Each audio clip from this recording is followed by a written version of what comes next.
Good afternoon, good morning, everyone else. I am Rashid Bailey. I am the Director of External Affairs here at Ghetto Film School, London. I'm really glad to be joined by GFS students and alum for this virtual roundtable ahead of the Doctor Strange in the Multiverse of Madness, which will be released in the UK cinemas on May the 5th. GFS's mission is to educate, develop, and celebrate the next generation of great storytellers. And we are delighted to work with Marvel and hear from one of the best storytellers working in today, in Sam Raimi.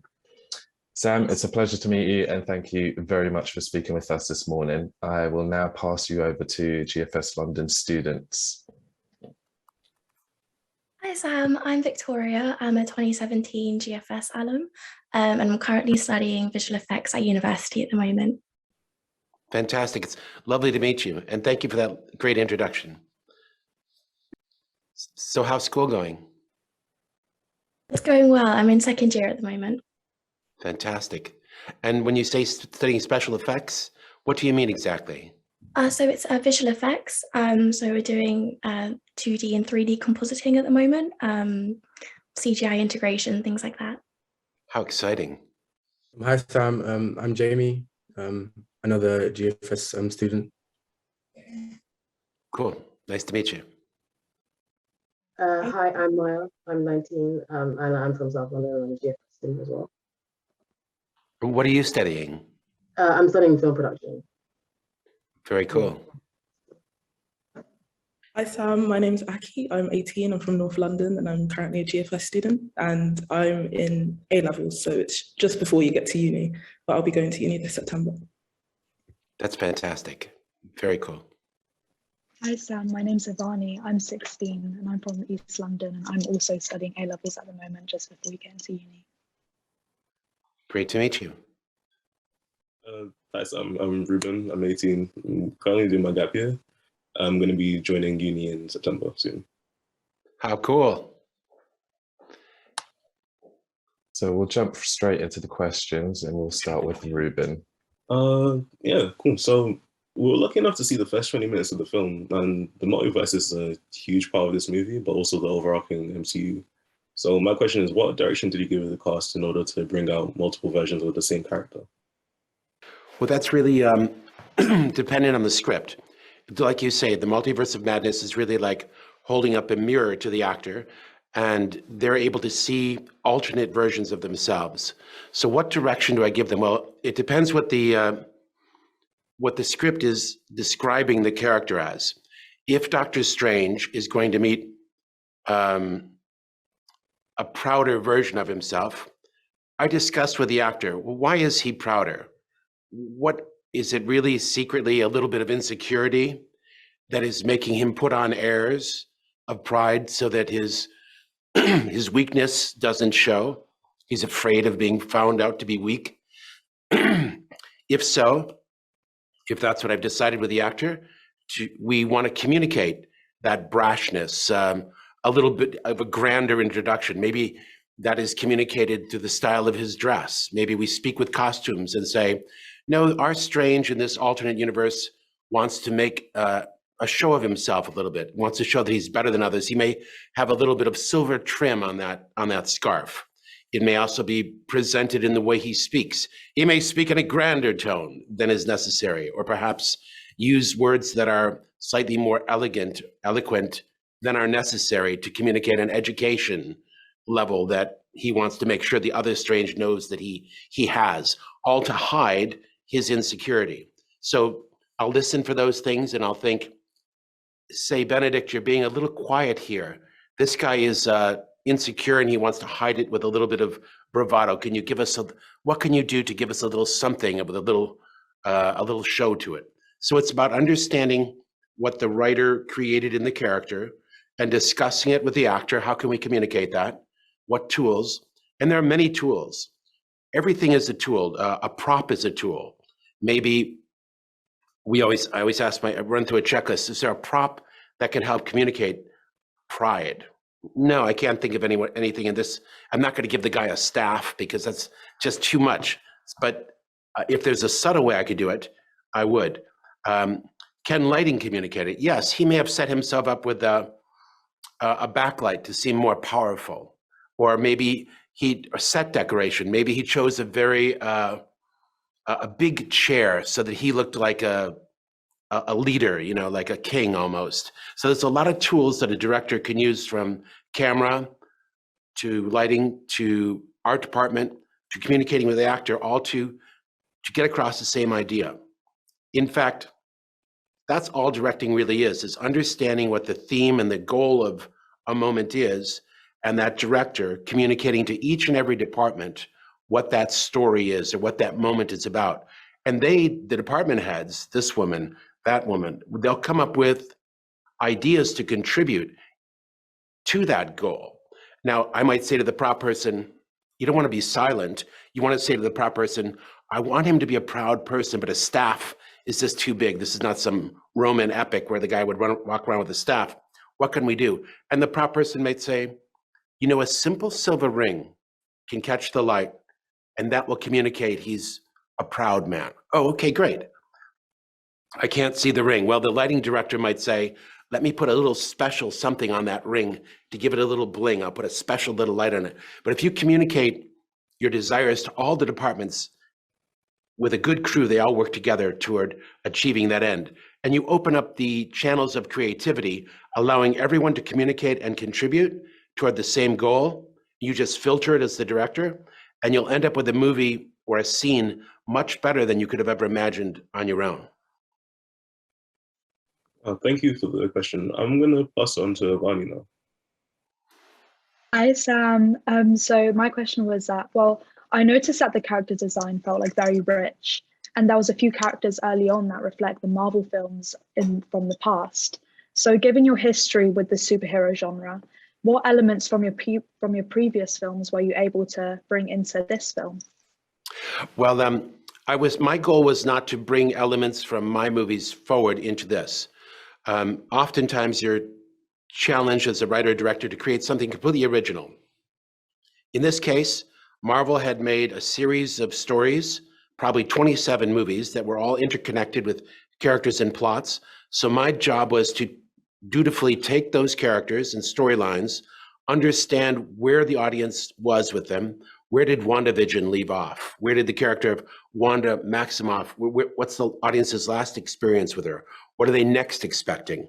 What was Doctor Strange's last experience? Oh, it was in a movie called SpiderMan No Way Home. What does he know of the multiverse? So my job was to understand, in this case, exactly what the previous storytellers had told about the characters, where the characters were headed, and continue that story. It wasn't to bring anything forth from a movie that I had made. My job in this case was to make myself a little more invisible and dutifully continue the story that the audience had expected, not giving them what they expected, but fulfilling their understanding of the characters and taking the characters to the next logical point of growth.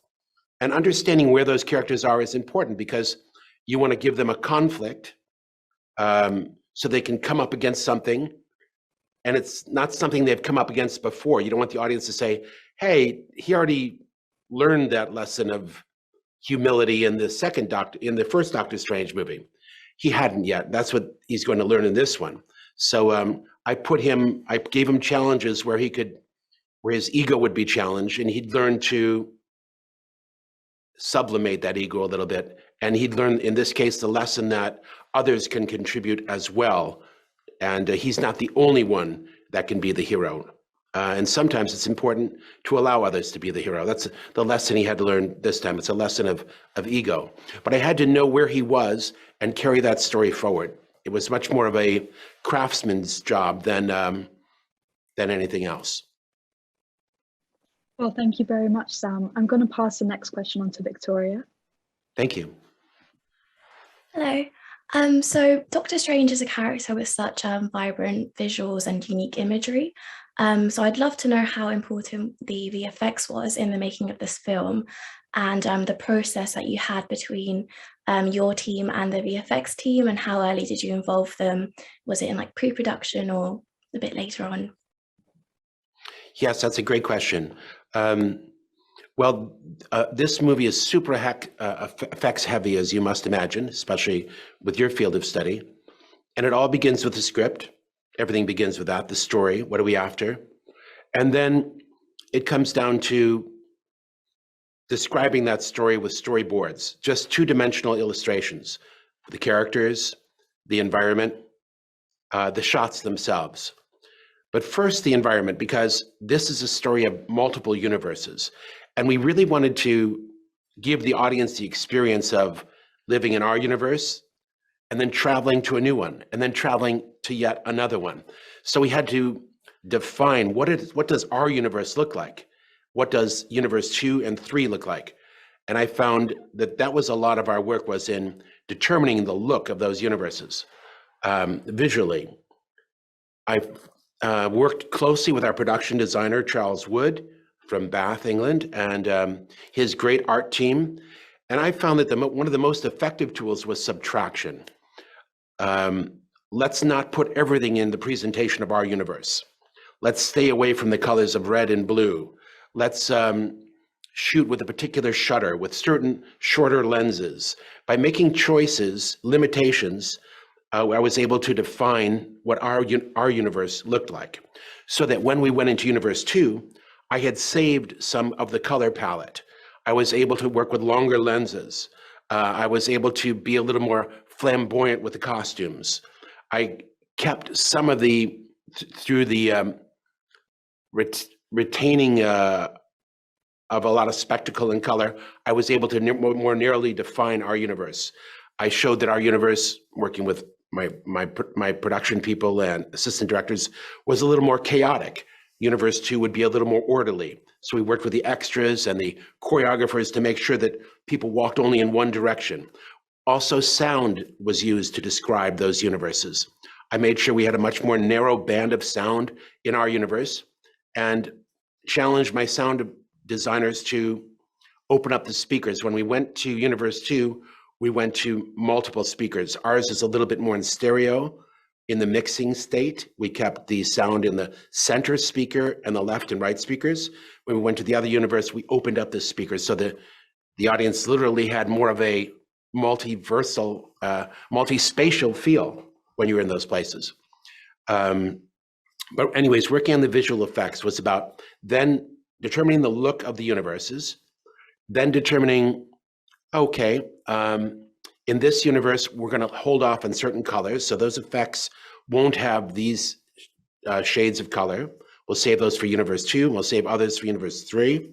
And then in drawing the actual pictures, storyboards, depicting the action. And that's as simple as a comic book. And the scene might read, Doctor Strange walks into his sanctum. Well, maybe that's the first shot of the scene. And like an I would go to the classic storytelling device of establishing shot. Oftentimes, the director wants to start with an establishing shot, which shows the where, when, why, and how. Same as a writer of a newspaper story. Maybe there's 5 W's in a newspaper story, I'm not sure.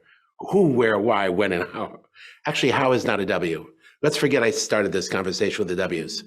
I was never good at spelling, but I'm trying to, you want to establish, like a writer of a newspaper story, however badly they might spell, the who, where, when, why, and how. So an established shot might show Doctor Strange entering the sanctum. Do I do it in a close-up, a medium shot, or a wide shot? What would you do it as? I would do it as a wide shot. Why would you do that? Just so the audience understands what's happening, essentially. They see him entering. That's right. So all of a sudden, you know, I need a wide shot. I got to show that the sanctum is in the city of New York. I'll show the little man of Doctor Strange now. Okay, maybe I don't even know it's Doctor Strange yet because I got to get so wide. I've got to see this unique sanctum with it has a big window on the second floor in the comic books. A lot of the fans will understand that. We'll get to his face, but right now we want to show that a little man is walking. I mean, we're far away. A man is walking toward this gigantic building that is the sanctum. Wide shot. Now I want to know, who is this? I know it's someone's coming toward the sanctum. Who is it? So what would your next shot be? Maybe a close-up of his face or a close-up of something, a detail of him that pertains to his character. Great, you're ready to direct. But why don't you lead this seminar since you seem to know so much? No, maybe you don't need me around here anymore, huh? Is that what it is? No. No, maybe I should walk away right now. Please don't. All right. Okay, I won't, but that's exactly right. Then you want to go to the close-up, show it's Doctor Strange, and then you'd probably get into the story. You know, what is he thinking or feeling? Is he upset about something? Yes, he is, but he's upset. We want to show what is he upset about? So, but working with Benedict Cumberbatch, he's not going to give you too much. You want to say, Benedict, can we show that you're upset? He go, why would I show you I'm upset right now? I'm not going to just put on a pouty face. Okay, how can we show he's upset? Well, maybe he can't get in right away. Maybe the door is not working to the sanctum. So if we give him an obstacle like that, he can communicate. He can try the door. He can try it again. Now, get the damn door open. He can show that he's upset about something on the third time he tries to get that door open. So we come up with a little bit of action to communicate what he doesn't want to show us for no reason. And so now that demands some specific shots. I won't take everyone through all the shots, but you've got the idea and you're doing quite well. We would design those shots. Now, you asked about special effects, and I don't even know why we're talking about this, but I was trying to lead into special effects, but I'm moving on to the next person because I know we're on a schedule here. Sorry, I couldn't answer your question. No, that's okay. Thank you so much. Thank you. I'll pass it over to Maya now. Hi, Sam. So what was your experience kind of starting a franchise with Spider-Man in comparison to Doctor Strange in the Multiverse of Madness as a sequel as it's the 28th film in the Marvel Universe and the larger story? Wait, I'm sorry. Sorry to interrupt. My sound is really bad on this end, and can I get you? No, can I get you closer to the microphone? I'm not interrupting you as my actress. Sorry, but I need you closer to the mic. So what was your experience starting a franchise with Spider-Man in comparison to Doctor Strange in the Multiverse of Madness, a sequel, as well as it being the 28th film in the larger MCU story? And were there any extra considerations you had to make, like kind of approaching it as an MCU film? Well, the main difference, I think, between the Spider-Man movies which I directed, that was with Tobey Maguire, the first 3 Spider-Man movies, was that we had to make that up from whole cloth. At the time, we didn't even know if we could present a superhero on screen that could do all the wonderful things that the comic books demanded. It seemed like reading those comic books that he was doing an aerial ballet, and it didn't seem like people really could do that. So my visual effects designer, John Dykstra at the time, said, Sam, I think that we have to do this as a CGI. And I said, I don't think that CGI is good enough, John, to really convince the audience that it's a human being.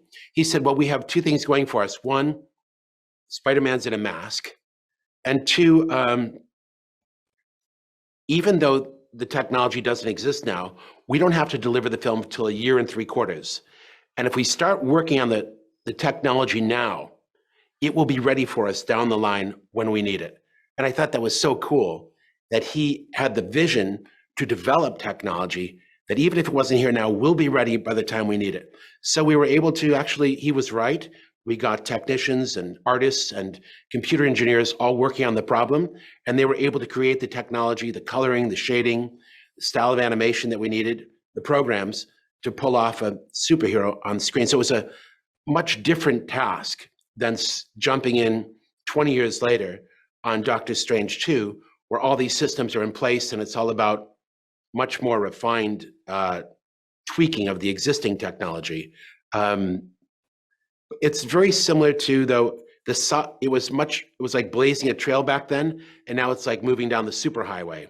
And it was much more, I think it was a little more personal back then also, like more like playing a harmonica for an audience. But the scale of this movie is so much larger. It's more like conducting an orchestra. And by that, I mean, it's not quite as thrilling, personally, because I love to play that harmonica myself.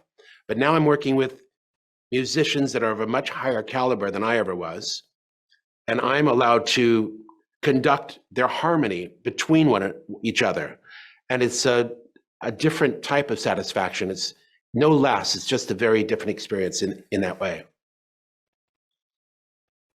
Thank you. Thank you very much.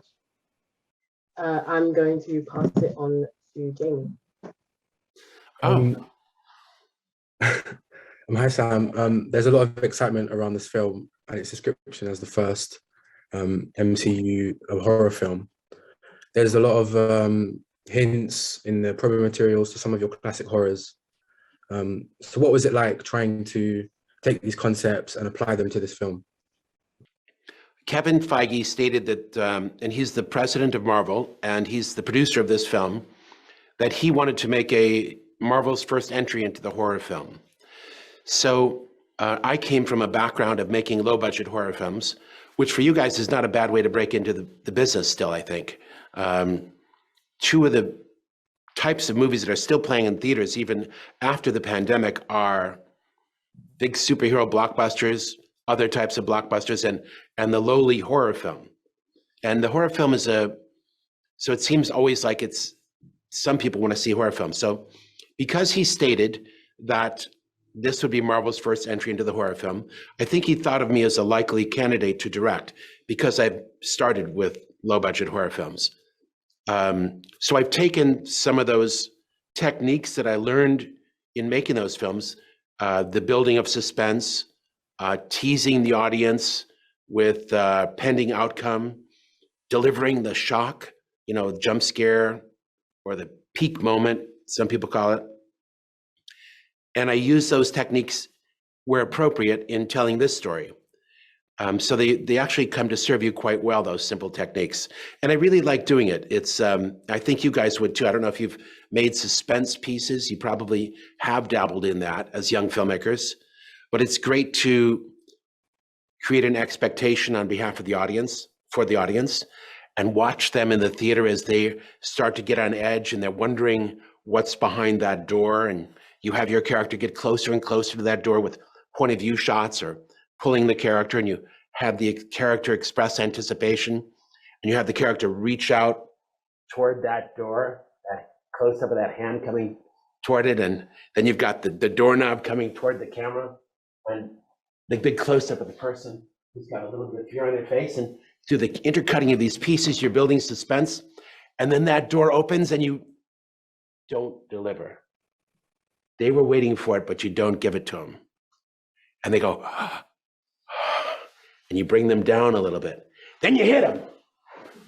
So it's through the playing of with those rhythms and expectations that you're building suspense, giving it to them, not giving it to them, freaking them out, grossing them out. It's not beneath me, with a big blood effect, or shocking them with some visuals. It's a great training ground making a horror film, to be aware of what the audience is aware of and either giving it to them or not, and then applying that in a bigger format, more complex format, like Doctor Strange and the Multiverse of Madness. Those simple techniques do come in handy. So in that way, I was able to pull upon classic techniques, in reference to your reference, and apply them to this bigger franchise film. That green that you have behind you is almost exactly the green of a green screen. Do you use that? Or is that just your personal taste, the green in your place there? Now that you said it, I should. I should. Yeah, it's very cool. It's like you could use that for some good matting effects. So that's all we have time for, Sam, but thank you so much. And we're super excited to see the film come out on May 5th. Thank you so much for answering our questions. Thank you, guys. It was really enjoyable for me to meet you, and I wish we had a chance to talk longer. Have a lovely day, all of you. Thank you.